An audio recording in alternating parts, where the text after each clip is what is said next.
Hi everyone, welcome to the Piano Keys. I'm so glad that you're here. This is my 6th practice time for Chopin's Fantaisie-Impromptu. This is like the slow lyrical section in the middle, the entire section. It repeats a lot, so I was able to put it all into one practice time. Remember that my practice time videos are for really advanced pieces that aren't really meant for beginners to play because they're just beyond your technical capability until you've had some experience playing. And so because of that, I don't talk about every single note with every finger that I'm playing the way that I do in my regular tutorials. So if you're looking for a tutorial like that, it's not here. This is more just to give you ideas on how to practice. So even if you're not working on this particular piece at this time, I really suggest that you watch these videos because I show you practice techniques that really work. So practicing isn't just a matter of repeating things over and over and hoping that they'll get better.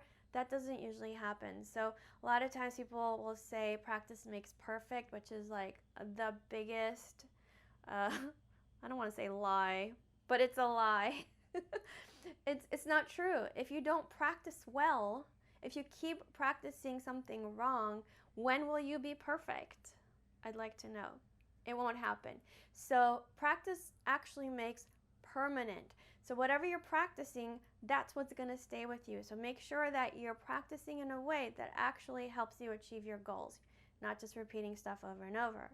If you haven't seen my video on the secret practice tip, it's not really a secret, but just not a lot of people know about it, then you can find that linked over here and also link to it in the description box. It will really change how you think about practicing. Also, your playing, your ability to play depends a lot on your technique. Basically, everything comes from technique. So if you don't have good technique, you can play for 30 years. You're not really going to achieve the level that you could have achieved if you had good technique. Go check out this video here about technique, and you will have a really cool finger exercise that you can do that actually does work. If you're ready to watch my 6th practice time on Chopin's Fantaisie-Impromptu, then keep watching. This is the slow part of the Fantaisie-Impromptu. I think it's the beautiful part of it. It's my favorite part of it. So there's a lot of repetition here, and that's good because it helps us to learn it faster. But just because things are repeating doesn't mean that we necessarily want to play them the same way every time. In fact, I'm pretty sure we don't. So there's a lot of room for interpretation in Chopin. So we start off in a different key than where we left off. We're actually in the enharmonic major. And if you're not sure what that means, it means that we were in C sharp minor in the beginning of the piece, and in this part we're in D flat major. So C sharp and D flat are basically the same key on the keyboard, on the piano, but we're just calling it different things, and that's called enharmonic, E-N-H-A-R-M-O-N-I-C, enharmonic. So we not only changed what we're calling the keys, but we're also now in a major key, okay? So that's kind of cool. Chopin did a really interesting thing here. All right, starting off, it says pesante. Pesante is Italian, and it means heavy. So we're going to give it a lot of weight, okay? And we're in 4/4, we're in common time, but we have triplets here. 1, 2, 3, 4 is how we're feeling it. Then we come to the next measure and it says sottovoce. So it's like much quieter, kind of under the, it's literally translates to under the voice. So like, you know, kind of like as an aside. And moderato cantabile. Cantabile is like as though you're singing. And a lot of Chopin's, you know, lyrical piano pieces are almost like songs. You know, they're very singable. So it makes sense that this part would be a cantabile, right? You can totally hear someone singing that. So, and we start off heavy largo, which means pretty slow. Then we get sottovoce and moderato cantabile. Okay, I'm doing without pedal right now.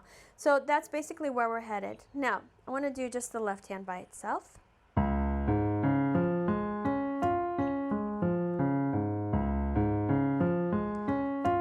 Okay, and then I get much quieter here. I'm using this A flat like my home bass. See, I'm keeping my third finger on it. It's helping me to orient myself on the keyboard. So I'm not doing this to see where I pull my finger back and then I have to find it again. No, I'm kind of keeping track of where I am. That helps me a lot. Now here in this measure, 44, you can see that, oh sorry, it's this. There's an A, oh, I hope you're looking at the music, because if you're not, oh boy, you're going to be a little bit lost. So get the music. I have the link below this video.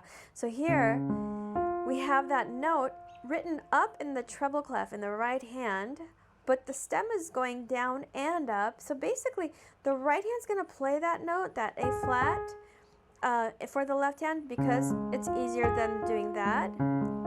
It's easier to do that instead.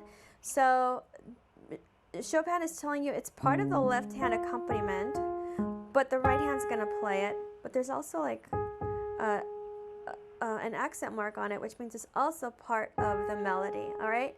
So while I'm practicing left hand by itself on measure 44, I'm going to leave out that note. Okay, like that.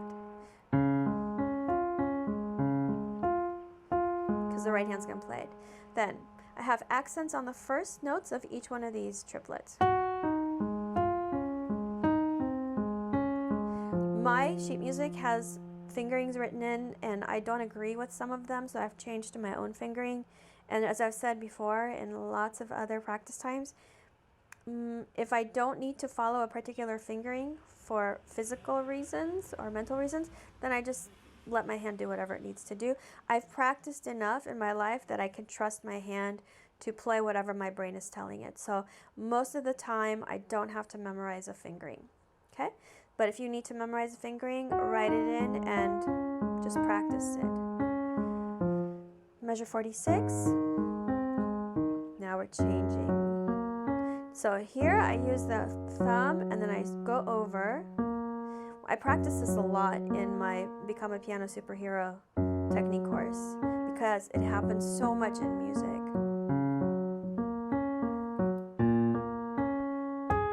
Is that, yeah, let's see, am I playing the right note? F, G, yeah, I am. Sorry.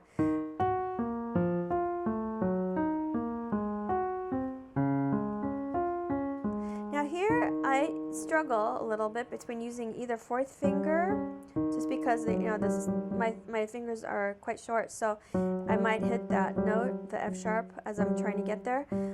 So sometimes I wonder, should I use 4 and just really be careful, or use 3 and stretch this guy? So there's not a good answer here. Both of them are a compromise of sorts. So if I play the fourth finger, I just have to be really careful that I curve it and go and make sure I don't play that key. And here we have a ritenuto. Ritenuto means suddenly much slower. So if I'm going along like that, there's no like specific amount that you should slow down. It's again open to your musical interpretation. So moving on. Same thing here, we already practiced. Same as we know.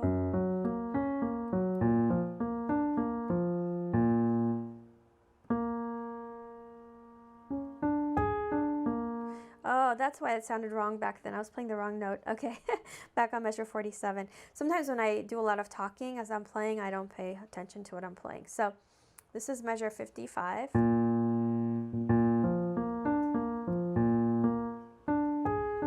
That sounds right.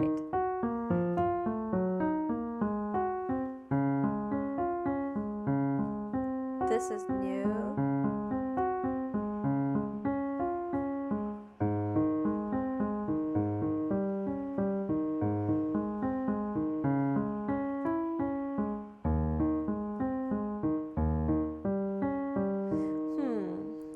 Now here I have to decide if I want to do 5-1 and then go over, or this way, or if I want to do pick up. I think I want to do going to the first finger and going over. Let's see.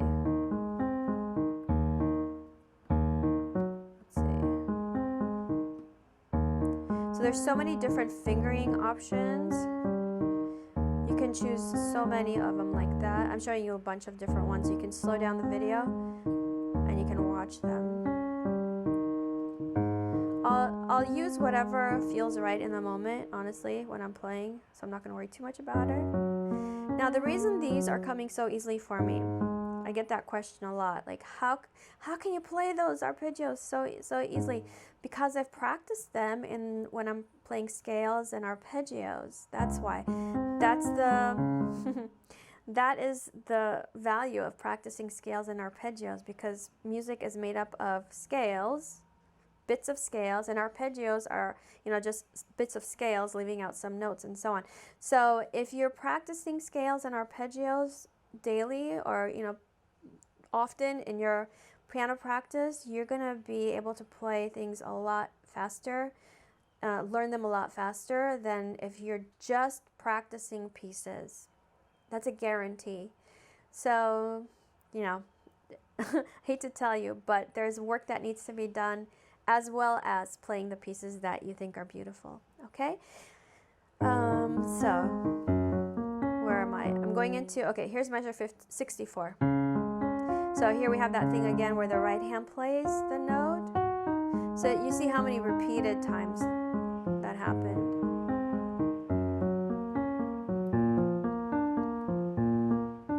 That's the third time we've done that.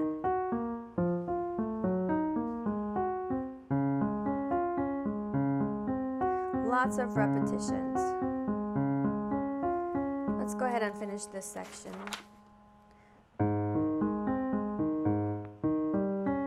My hand is stretched out, but my wrist is constantly moving. I'm not doing that. I've seen that so many times on people when they're playing. Please don't do that. If you're not sure how to use your wrist, you definitely need to get my technique course.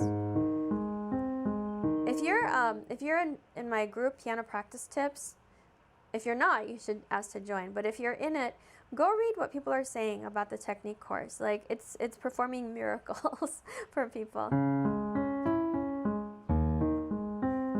I'm saying that not because I want to sell courses, but because you're spending so much time doing this.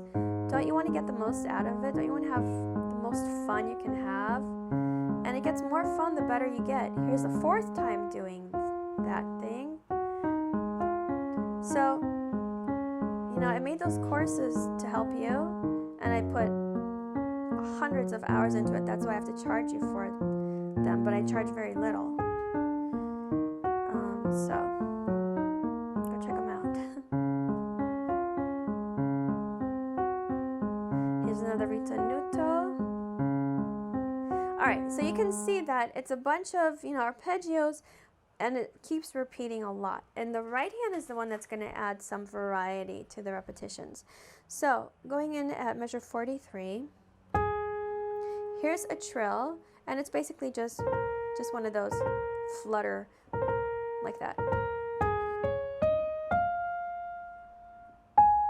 Here's that note that the left hand leaves out.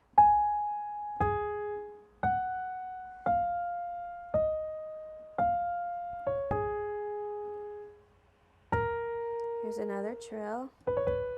The fingering I'm using is the one that's in my book. I think it's really good. It's 1-3-2. You could do 3-4-3 if you wanted to. I like 1-3-2 because it almost guarantees that I'm going to play this successfully, and I'll tell you why. If I play first finger, then third finger, and then second finger, then that first finger has to make sure that it's getting out of the way. And if I'm playing a piano that happens to have like sticky keys, you know, they don't pop up quickly, that's really going to be helpful for me. Okay, I could do that, sure, but I'm hoping that in the moment I remember to lift my second finger, and I'm hoping that the piano I'm playing is responsive. So I'd rather kind of guarantee, or as much as we can, guarantee that it's going to sound good by changing fingers there, okay?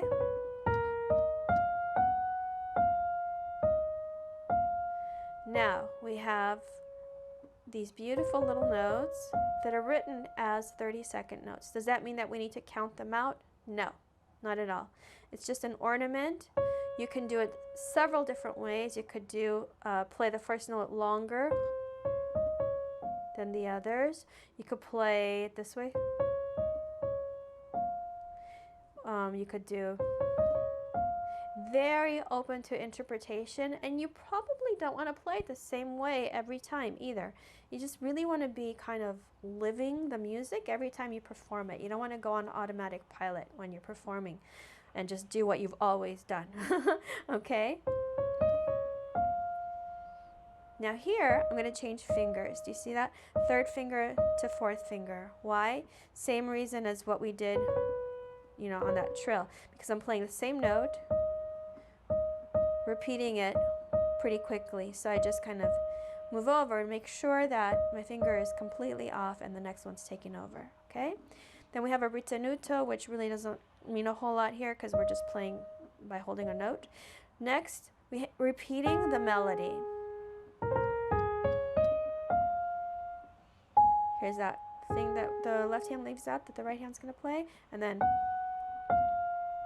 now, here we're adding that guy. In measure 45, we did. In measure 53, we're doing. Okay? So, very similar, but now Chopin is kind of taking time to caress that note. Here. He's saying, look how pretty this is, okay? Then, we already know this. Here's that fingering.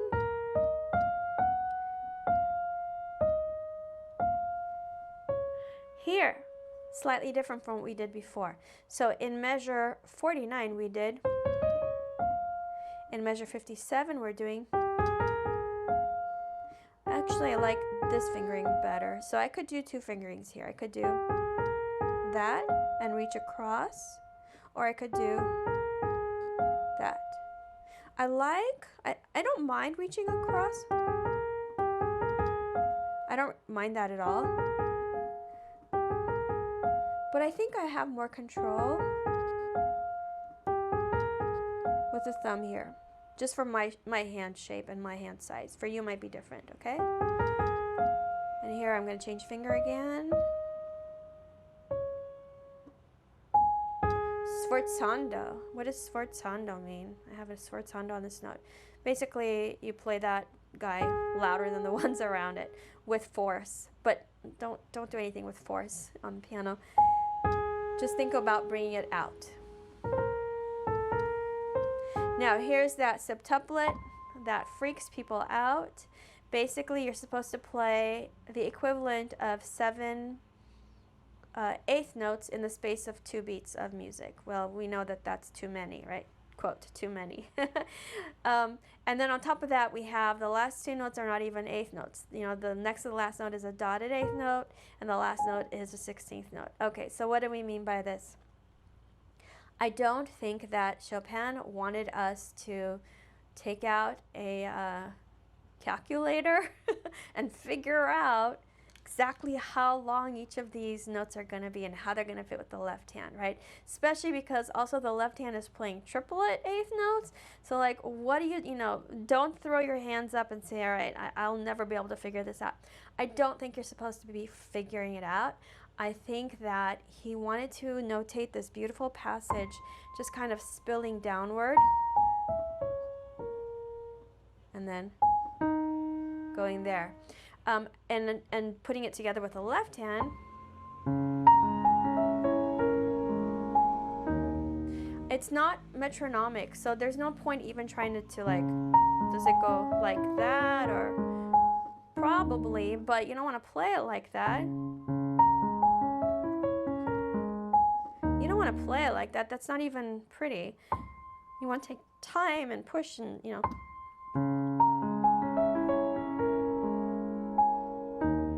Okay, you could do that, or, you know, lots of ways to interpret that. So I think Chopin wrote a good enough version of it and said, you know, you're the artist, do something pretty with this. Yeah, as somebody who writes music and makes arrangements myself, I know that sometimes the rhythm that I'm thinking of, I can't quite exactly notate it perfectly, and so I do like good enough, and then I hope that, you know, the interpretation will be interesting. All right, so my point is, don't freak out. Don't get scared. Just kind of play it like it's, oh, fingering wise. So I have a fingering in my book that says do this. It's just not bad. It's fine. I find myself doing this instead. Either one is good. So you can put your thumb on the E, or you can put your thumb on the D flat, whatever you like. Then here we have an accent. Now, before the accent, we've got a sforzando up here. We already know that basically that means play that loud. Then we've got a diminuendo, which means getting quieter. And then we have an accent. So here's a question for you. Does accent mean you play that note loud? What do you think? The answer is no. The answer is you play that note louder than the notes around it. So it could be super loud if that happens to be a very loud section of the piece, or it could be not that loud if it's in a quieter section. In this case, it's coming out of a diminuendo. I don't think that it's supposed to be like this, right? That's so jarring. I think Chopin just meant, okay, we're getting quieter here, but don't keep getting quieter. Make that note important, okay? And again, Chopin's not here. The only thing I have to go by is the music that he left, you know, the sheet music. By the way, I don't know if you know this, there's actually supposed to be 2 versions of this piece out there. This one that I'm playing from is like the original version, which got lost for a while. And then there was a second version that Chopin wrote that had some slight differences in notes and things like that, that was being played, you know, for a while. You can find recordings of it. And then this one was found. So, you know, I don't know if that's interesting to you, but I thought that was pretty interesting. So you might come upon a recording that doesn't follow the sheet music. It's not because the person is playing it wrong. It's they're using a different map, a different sheet music, okay? Different version. So we're here. Now here we have something we haven't done before, a tiny little link. And then we're back to our melody. That wasn't good. That's better. This is the 3rd time we're doing this idea. And we're doing... Now in this case, on my sheet music, instead of doing, which it had done twice before, now I have 2 eighth notes. I don't know if that's a typo or if that's actually how it's supposed to be, and I don't know. Not in the mood to go find another book and compare. If you are, go for it and let me know in the comments what you find. But I'm just going to take it at face value because I like the variety. I like the 2 eighth notes.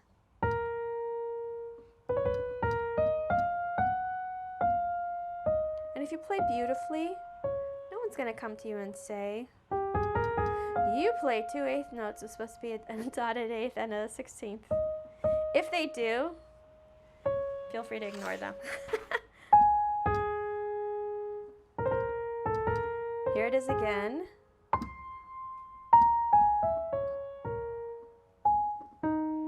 seems like I ignore some comments on my videos telling me to tune my piano or whatever, playing too slow. That's fine, you don't like it, it's okay. But the point of music is not to have a tuned piano. It's nice to have a tuned piano, but if you don't, you don't. Big deal.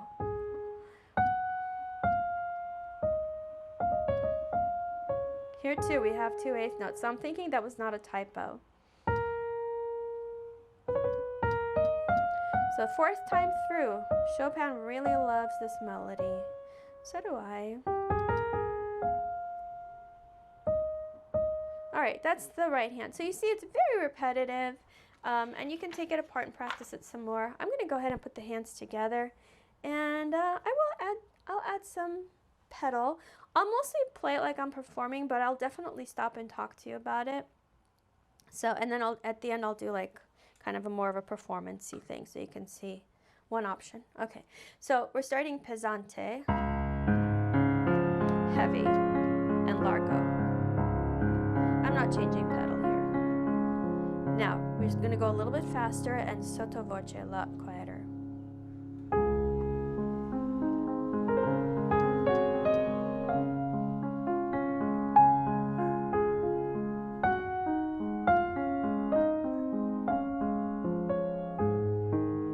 So here, I change the pedal and I make more sound.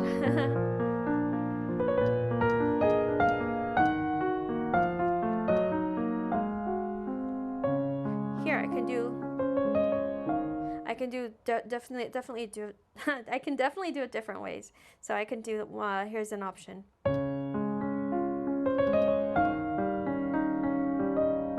Okay, or I can do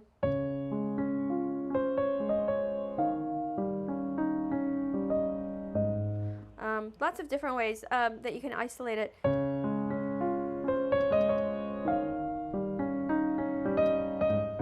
Okay, whatever you're feeling in the moment, it's fine. This definitely should not sound like you're playing with a metronome. Oops.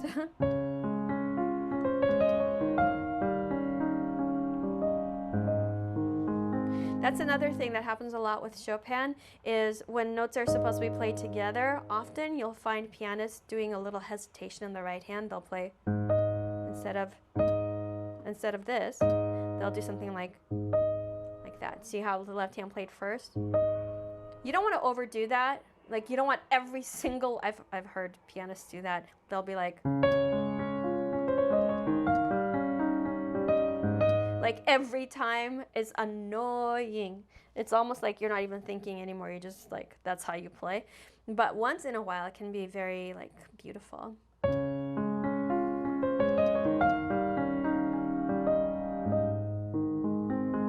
Ritenuto, a tempo.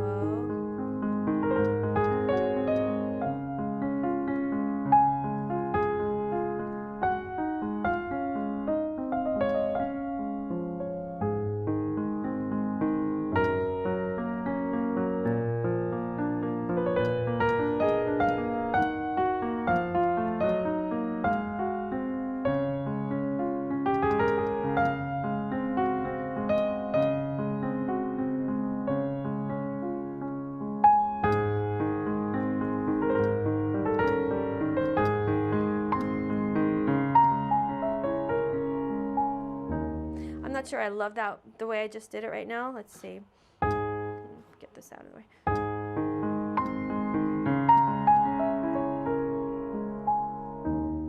So in the course of a performance, I might do it like that. I might do different ways. Let's see. I could do it faster if I wanted to. I could do that. Lots of different ways. Again, I'll just say it one more time. Don't play it like it's with a metronome, and don't count it out.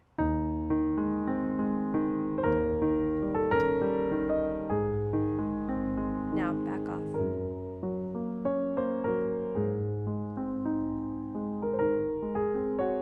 So even though we're repeating the melody 4 times, you don't want to play it the same way every time. That's boring.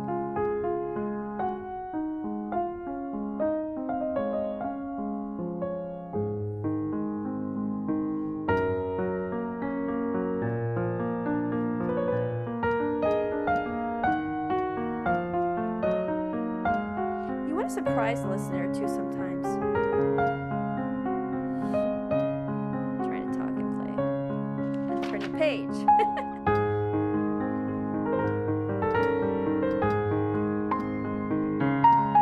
Let's see. You can also, you know what? Right there I ignored the diminuendo. That's fine. It's okay. You could do that.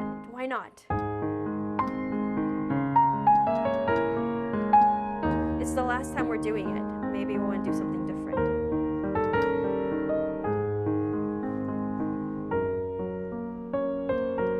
One thing I'll say is if you're going to play it like everybody else, why bother? You want to insert, little touches here and there that are like, pleasant surprises.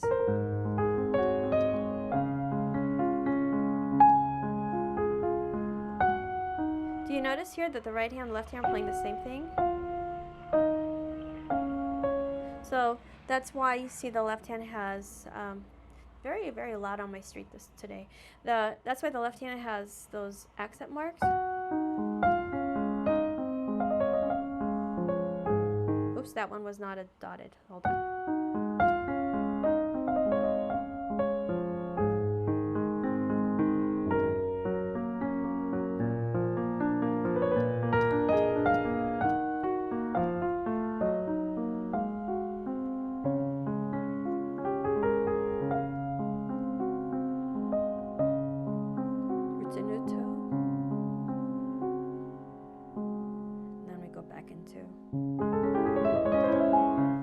Okay, all right, so I'm going to play it through one time, and there is a page turn. So unless you're playing from, like an iPad or something, some digital form of sheet music, and you can use a foot pedal to turn the pages, unless you're doing that, you have to know how to turn the sheets, the pages, while you're playing. So that's why I left that in there, so you can see that it's definitely possible. It's something I practice with my students too. I make them turn the pages in their lessons, even though I can turn for them, but I need them to learn how to do that smoothly, okay? Because there are lots of times, especially when I play for, like musical theater productions, the books can be like 200-300 pages long sometimes, and there's no way, if I'm using, a sheet, again, like physical sheet music rather than digital, there's no way I'm going to get a page turner to sit next to me during the run of a show. And not only that, but there's rarely room in the orchestra pit.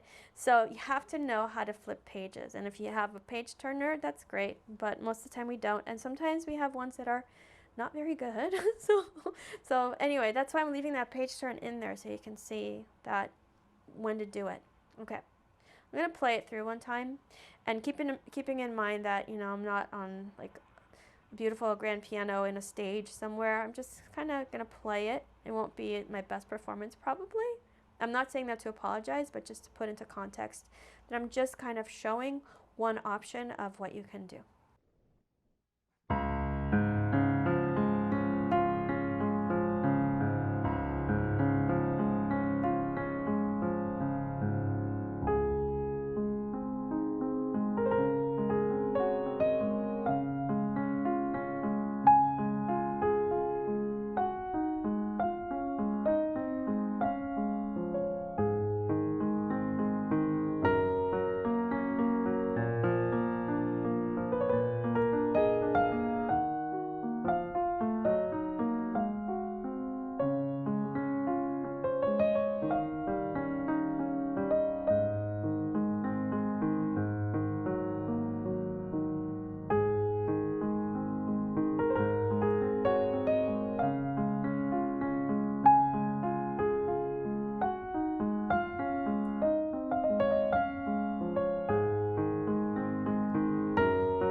part happens.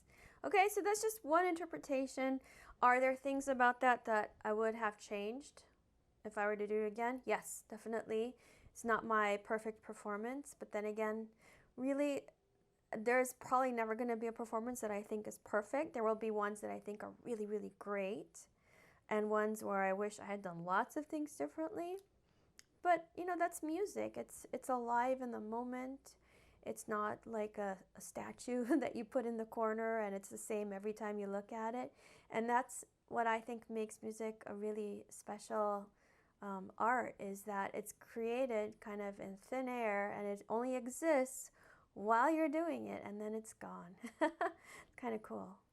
Let me know if that was helpful. Leave me a comment. I love to read your thoughts on what I'm doing. I love to know that I'm helping people. And if you have suggestions where I can improve, let me know that too. Join my Facebook group, Piano Practice Tips. You get lots of one-on-one interaction with me for free. It's great. It's a really fun group to be a part of. Piano Practice Tips. Check out my website, thepianokeys.com. I have a lot of resources there for you. And I'm on Instagram. I take pictures of all kinds of things, not just music stuff. The Piano Keys TPK. Keep practicing, have fun, and I will see you soon.